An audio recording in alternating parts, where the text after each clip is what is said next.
Perkenalkan, nama saya Nyayu Aisyah. Saya merupakan dosen di Prodi Teknik Pengelolaan dan Perawatan Alat Berat di Departemen Teknik Mesin Sekolah Vokasi Universitas Gadjah Mada. Di sini saya akan menyampaikan materi pembelajaran, materi kuliah, di mana saya sendiri berada dalam proses mengikuti sertifikasi dosen gelombang satu yang diselenggarakan oleh Kementerian Pendidikan Tinggi, Sains dan Teknologi tahun 2026.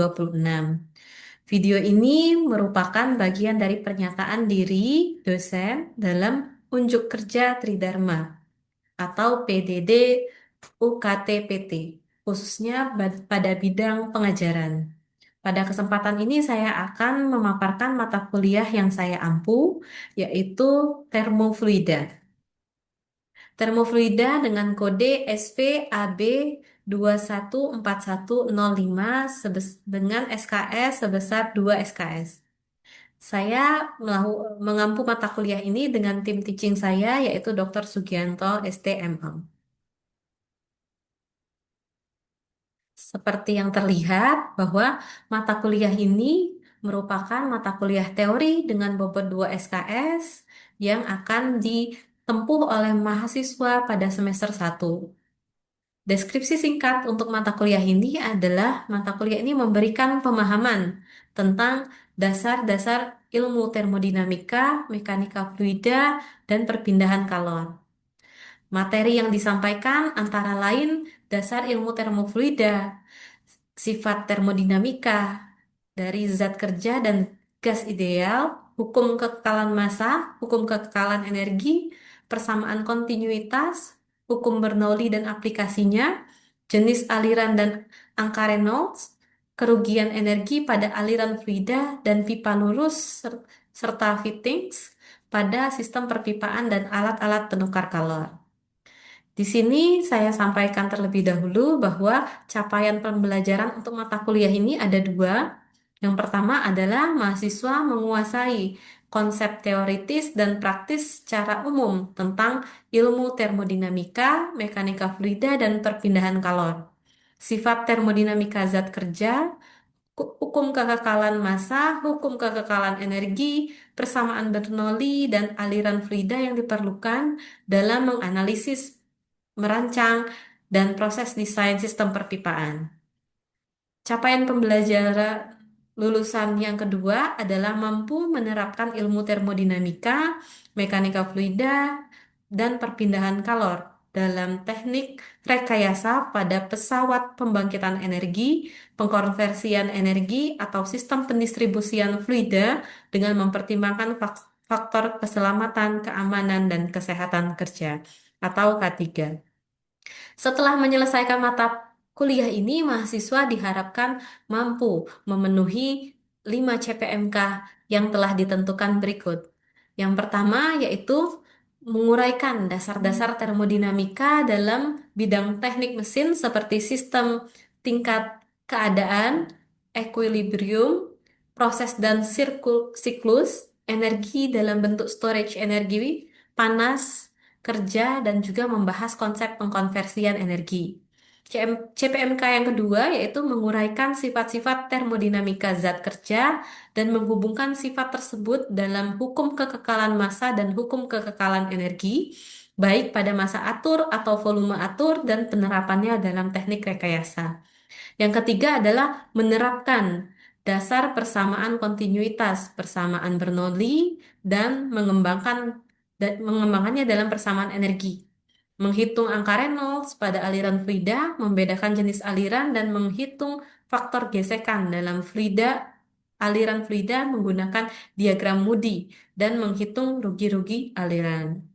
Yang keempat yaitu menerapkan prinsip perpindahan kalor konduksi, konveksi, radiasi, dan menghitung perpindahan kalornya yang terjadi pada dinding dan silinder. Lalu yang terakhir yaitu menerapkan ilmu termodinamika, mekanika fluida, dan perpindahan kalor dalam teknik rekayasa pada pesawat pembangkitan energi, pengkonversian energi, atau sistem pendistribusian fluida. Nah, mata kuliah yang akan saya sampaikan pada sore hari ini mencakup 3 CPMK, yaitu CPMK pertama mengenai dasar-dasar termodinamika, lalu CPMK ketiga yaitu mengenai dasar persamaan kontinuitas persamaan Bernoulli, lalu menghitung angka Reynolds, dan menghitung faktor gesek dalam aliran fluida. Yang terakhir, CPMK yang termasuk adalah nanti mahasiswa diminta dapat menerapkan ilmu termodinamika dan mekanika fluida untuk sistem pendistribusian fluida, yang mana ini akan saya challenge mahasiswa untuk menyelesaikan assessment berupa suatu soal studi kasus yang harus dipecahkan, lalu mereka akan mempresentasikan hasilnya tersebut. Baiklah, mungkin itu untuk CPMK. Selanjutnya yaitu metode kuliah adalah tatap muka dan berbasis case atau berbasis kasus seperti yang saya sampaikan tadi.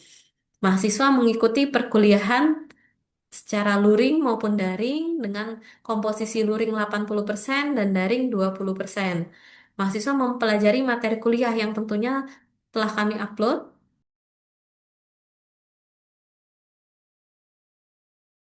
pada laman Elok, lalu mahasiswa akan mengikuti presentasi dan diskusi, serta mengikuti evaluasi hasil pembelajaran. Berikut adalah metode penilaian, di mana metode penilaian terdiri dari aktivitas partisipatif 15%, project atau PBL atau CBL 35%, lalu tugas 10%, UTS 20%, UAS 20%. Yang mana totalnya adalah 100%. Berikut adalah daftar referensi, referensi utama dari mata kuliah termodinamika ini. Lalu ada referensi tambahan yang bisa mahasiswa akses di website ELOG. Di sini kami menambahkan paper kami, yaitu paper yang terbit di tahun 2025 mengenai Evaluation of Thermodynamics and Environmental Impact of Waste Heat Recovery using Alternative Refrigerant yang sudah terbit di Conference E3S. Yang mana saya sebagai penulis pertama dari paper ini, sehingga selain pembelajaran ada juga unsur penelitian yang dan publikasi yang saya ajarkan kepada mahasiswa. Baik, itu saja yang ingin saya sampaikan. Selanjutnya adalah penyampaian mata kuliah eh, kepada mahasiswa. Untuk apakah sudah terlihat? Sudah, Terlihat. Bu. Sudah, Bu. Oke,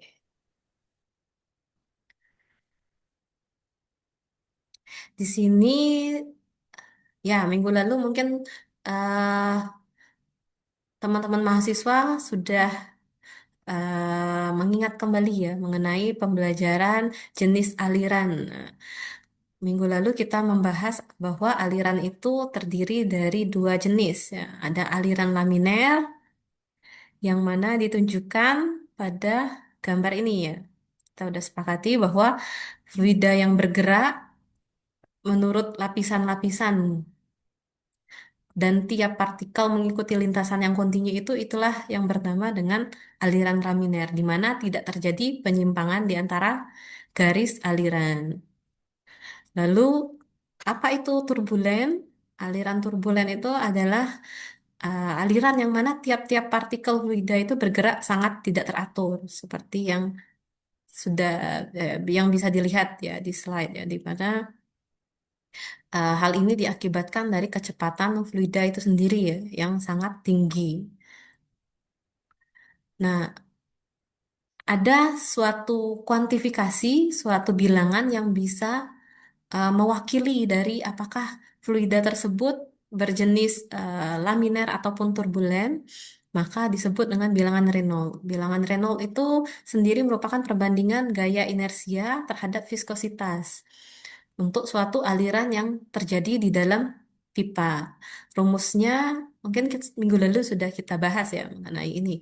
Rumusnya adalah Rho V D per mu atau V dikali D per V dengan keterangan rho itu adalah rapat massa atau densitas, V itu adalah kecepatan rata atau kecepatan rata-rata, D itu adalah diameter pipa, viskositas kinematis, lalu mu adalah viskositas dinamis, dan dengan menghitung ini kita bisa menentukan ya bahwa aliran laminer itu adalah yang mempunyai nilai Re kurang dari 2000. Untuk aliran yang lebih dari 4000 itu disebut aliran turbulen. Kalau di antaranya adalah aliran transien ya kan.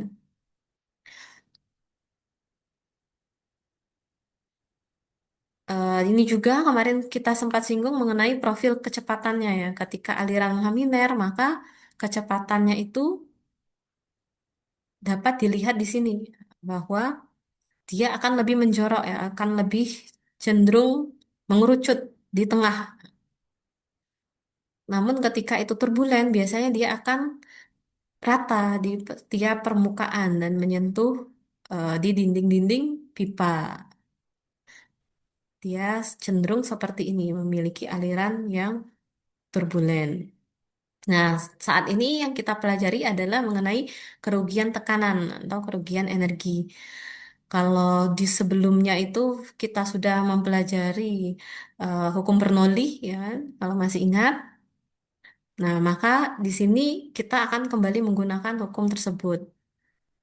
Untuk kerugian energi itu akan diwakili oleh tiga parameter. Kerugian di sepanjang pipa, nilainya atau disebut HL di sini. Kerugian pada fitting pipa, HLM, atau jumlah dari keduanya. Jadi ini rumus Bernoulli yang kemarin Z yang merupakan unsur dari energi potensial ya kan. M eh, G delta MGH ya kan. Lalu ada unsur dari energi aliran P per gamma dan juga ada energi kinetik setengah mv kuadrat yang diwakili dengan V kuadrat per 2G. Nah, untuk aliran kita sudah belajar bahwa energi masuk akan sama dengan energi keluar kan. Jadi energi yang masuk ini diwakili oleh energi potensial, energi aliran, dan juga energi kinetik akan sama dengan energi yang keluar ya kan. Energi potensialan yang keluar, energi aliran yang keluar, dan juga energi kinetik keluar. Nah, di sini kita tambahkan beberapa parameter seperti HA atau energi yang ditambahkan edit ya. R itu remove dan L itu losses. Karena losses dia akan tandanya akan minus ya. Nah, kita juga memerlukan bantuan dari persamaan Dasi-Wisba untuk menentukan kerugian energi. Ya, kita memerlukan nilai HL ini nah, itu diturunkan dengan rumus seperti ini. HL itu merupakan nilai F faktor gesekan, lalu panjang pipa, lalu diameter pipa, kecepatan rata aliran, dan juga 2 dikali gravitasi. Nilai HL ini diperoleh dari rumus persamaan ini. Inilah yang dinamakan dengan persamaan Dasi-Wisba. Untuk aliran laminer, tadi ketika kita tentukan, kita kan awalnya tentukan dulu ini alirannya laminer atau turbulen. Ketika alirannya laminer, maka nilai F-nya itu adalah cukup dicari dengan 64 dibagi dengan Reynolds. Namun ketika alirannya itu turbulen, transien ataupun turbulen, maka kita perlu mengetahui nilai F dengan diagram Moody. Jadi eh, di sini adalah kerugian energi pada aliran turbulen ya. Bisa dilihat di sini bahwa eh, friction factor atau F itu di tiap jenis material, nah, itu akan berbeda ya kan, karena tiap material ternyata memiliki nilai roughness ya kan, nilai kekasaran tertentu seperti misalnya copper nilainya 1,5 dikali 10 pangkat min 6, cast iron itu 2,4 kali 10 pangkat min 4. Nah, nilai-nilai ini tentunya ini ada di tabel ya, seperti yang sudah saya lampirkan di classroom ya. Bisa diakses tabelnya, tabel mengenai nilai roughness ini, yang kemudian nilai ini akan membantu kita untuk bisa menentukan F tadi. Inilah diagram Moody, Moody diagram ya, yang sudah kalian pegang. Saya yakin sudah kalian print ya, sudah kalian miliki semua, karena ini sudah bisa diakses di classroom. Nah, jadi diagram Moody ini akan eh, membantu kita menentukan friction factor untuk tiap jenis aliran yang ada. Tentunya, bagaimana cara membacanya? Tentunya kita perlu mengetahui nilai dari roughness tadi, relatif roughness, dan juga mengetahui nilai Reynolds, Reynolds number yang di bawah sini. Dari angka 4.000 ya kan? Karena kita tadi sepakat di awal bahwa nilai eh, dari Reynolds, bilangan Reynolds yang kurang dari 2.000 dia termasuk aliran laminer. Sehingga tidak perlu digunakan diagram Moody untuk membaca nilai F. Namun ketika aliran itu sudah masuk ke di sini ya, batasnya 4.000, maka dia termasuk aliran turbulen, nah, yang dia punya grafik masing-masing. Ini ada grafiknya yang polanya ini akan sesuai dengan jenis material kekasaran dari si pipa. Ini akan membantu sekali ya dalam eh, menyelesaikan persamaan-persamaan fluida yang mana membutuhkan nilai faktor gesek ya kan. Nilai faktor gesek itu bisa sebenarnya hanya ditebak saja, namun itu tidak akan saintifik, tidak akan berdasar ya kan.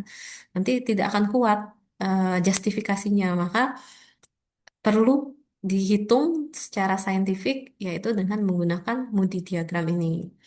Nah, misalnya contohnya, oke, yang ini adalah contoh ketika eh, soal untuk Reynolds yang diketahui adalah, yang dihitung adalah 5,3 atau nilainya ini kan 5,3 kali 10 pangkat 5 atau 530.000 ya kan. Maka ini termasuk aliran turbulen. Ketika aliran turbulen, maka kita perlu membaca diagram Moody. Dengan diketahui kekasaran dari pipa besi tuang epsilonnya 2,4 kali 10 pangkat min 4 dan kekasaran relatifnya adalah epsilon dibagi diameter, maka dihasilkan nilai 0,0096. Kita baca nilai Reynolds-nya 530.000 itu kira-kira ada di sini. Lalu nilai 0,0096 ada di sini mendekati 0,01, maka kita bisa mendapati nilai F-nya adalah di sini ya. Sini adalah 0,038. Jadi itu mengenai materi kuliah pada sore hari ini. Mungkin sebelum saya masuk ke sesi eh, assessment atau sesi case-based learning, ada pertanyaan dari teman-teman mahasiswa semua? Baik Bu, izin bertanya. Ya, silakan, Mas. Bu, izin bertanya terkait dengan Reynolds number. Berarti itu berkaitan erat dengan prinsip aerodinamis yang terkait dengan drag force dan heat loss ya Bu ya. Oke, baik. Oke, pertanyaannya bagus sekali. Sebenarnya itu nilai yang bisa dipakai tidak hanya di fluida cair yang di dalam pipa. Benar, Mas.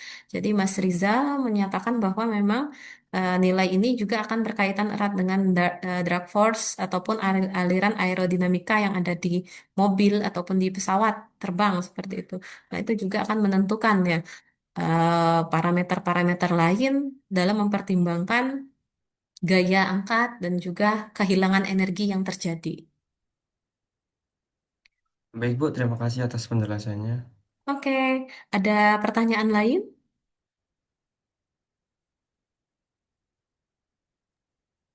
Izin Bu, Ya, silakan Mas. mau tanya. eh, Tadi kan juga disinggung seberapa besar pengaruh perubahan temperatur terhadap sifat fisik fluida, seperti viskositas dan massa jenis. Nah, kemudian apakah perubahan temperatur yang kecil juga bisa berpengaruh signifikan terhadap sifat fluida ya Bu? Hmm. Baik, bagus sekali pertanyaannya, Mas Abdurrahman Ilham Malik. Eh, Benar sekali, jadi dalam penentuan sifat fisis, ya kan, untuk suatu fluida itu akan kaitannya erat dengan temperatur. Kita bisa lihat di sini ya. Gliserin pada saat 25 derajat itu dia memiliki densitas dan juga viskositas sekian, ya kan. Namun ketika temperaturnya dinaikkan ataupun diturunkan, maka dia akan mengalami perubahan juga sifat fisisnya. Nah, untuk seberapa sensitif perubahan temperatur, tentunya temperatur eh, yang akan signifikan ya ketika bertambah 10-20 derajat, ya kan. Itu akan sangat mempengaruhi nilai dari masing-masing sifat fisik, baik itu raw massa jenis ataupun viskositas dari gliserin itu sendiri. Jadi sangat mempengaruhi Mas. Jadi temperatur itu berkaitan erat. Ya, jika itu air, ya kan, 60 derajat, maka dia akan punya viskositas 4,67. Nah, namun ketika dia dididihkan, ya, dia ditingkatkan temperaturnya hingga ke 100, maka dia akan memiliki nilai yang cukup signifikan. Itu juga bisa dilihat di tabel di buku dan di buku panduan yang sudah saya upload di Classroom. Begitu, Mas Ilham Malik. Siap. Terima kasih Bu atas jawabannya. Baik, terima kasih banyak atas perhatiannya. Jadi sebelum saya tutup untuk kelas hari ini, saya akan memberikan tugas ya, yang mohon dilakukan secara berkelompok.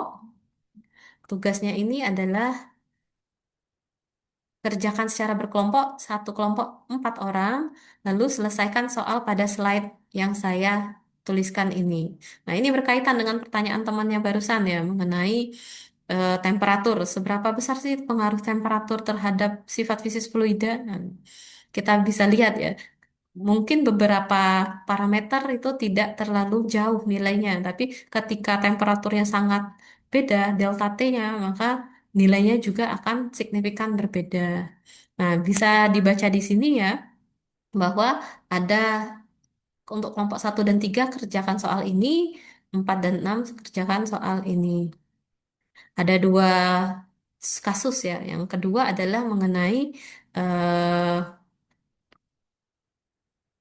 perpindahan fluida yang ada di heat exchanger. Jadi saya minta dikerjakan, nanti silakan dipresentasikan secara berkelompok mengenai tugas ini. Baik, jika tidak ada pertanyaan lagi, saya akan akhiri kelas pada pada sore hari ini. Terima kasih atas perhatiannya. Assalamualaikum warahmatullahi wabarakatuh. Waalaikumsalam warahmatullahi wabarakatuh. Makasih Bu. Waalaikumsalam warahmatullahi Makasih, Bu. wabarakatuh. Terima kasih Bu. Ya, sama-sama. Kan anggota kelompok saya. Yang pertama yaitu Rasendri Harsi Prayoga nomor urut 1. Tentukan kerugian energi jika minyak pada suhu 130 derajat Celcius, P dan U lihat di tabel, mengalir melalui pipa berdiameter diketahui. Diameter pipa 120 mm sama dengan 0,12 meter. Kemudian panjang pipa sama dengan 20 meter. Untuk kecepatan rata-ratanya adalah 5 meter per second. Jenis pipanya kita menggunakan riveted steel. Kekasaran relatif besar, suhu minyak sama dengan 130 derajat Celcius. Kemudian yang ditanya yaitu kerugian energi atau heat loss akibat gesekan fluida minyak pada 130 derajat Celcius yang mengalir dalam pipa rivet steel. Baik, saya Raffi Dwapamuti. Sekarang saya ingin menjelaskan tentang interpolasi. Yang pertama, interpolasi untuk rho pada T sama dengan 130 derajat Celcius. Rho sama dengan rho 1 plus rho 2 kurangi rho 1 per T2 kurangi T1 kali T kurangi T1. Rho sama dengan 828,9 plus 816,8 dikurangi 828,9 per 140 kurangi 120 dikali 130 kurangi 120. Rho sama dengan 828,9 dikurangi 6,05. Rho. Yang pertama akan menjelaskan tentang menghitung RE dan menghitung kekasaran relatif. RE sama dengan rho dikali V kali D dibagi mu, sehingga 822,85 dikali 5 kali 0,12 dibagi 8,424 kali 10 akar pangkat min 3. Sehingga RE sama dengan 49,3,71 dibagi 8,424 dikali 10 akar pangkat min 3 menghasilkan 58.607,55 sehingga RE lebih dari 4.000 sehingga itu termasuk aliran turbulen. Menghitung kekasaran relatif, R sama dengan epsilon dibagi D sama dengan 1,8 kali 10 akar pangkat min 3 dibagi 0,12 menghasilkan 0,015. Baik, saya Muhammad Zidan Muzaki akan menjelaskan cara mencari friction factor atau F. Mencari friction factor kita harus menggunakan diagram Moody. Prosedurnya adalah yang pertama, plotkan nilai RE, yaitu 5,8 kali 10 pangkat 4 ke sumbu mendatar diagram Moody. Yang kedua, kita proyeksikan ke atas sampai pada kurva kekasaran relatif sama dengan epsilon per D yang nilainya 0,015. Nah, nomor 3, dari persilangan kedua garis, tariklah garis mendatar ke kiri dan bacalah nilai F. Didapat F sama dengan 0,045. Selanjutnya, menghitung heat loss. HL sama dengan F kali L per D kali P kuadrat per 2G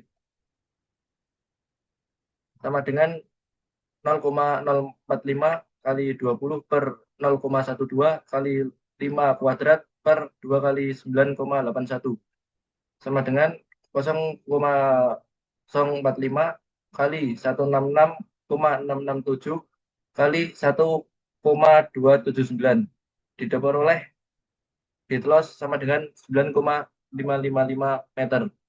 Berikut ini adalah dokumen asli awal mula perhitungan kami. Dan untuk penanggung jawab dari perhitungan ini bisa kontak di bawah tersebut ya, atas nama Zidan Muzaki. Baik, dari presentasi ini kami menyadari banyaknya kekurangan dan kesalahan yang dilakukan oleh kelompok kami. Kurang lebihnya kami mohon maaf. Terima kasih. Wassalamualaikum warahmatullahi wabarakatuh.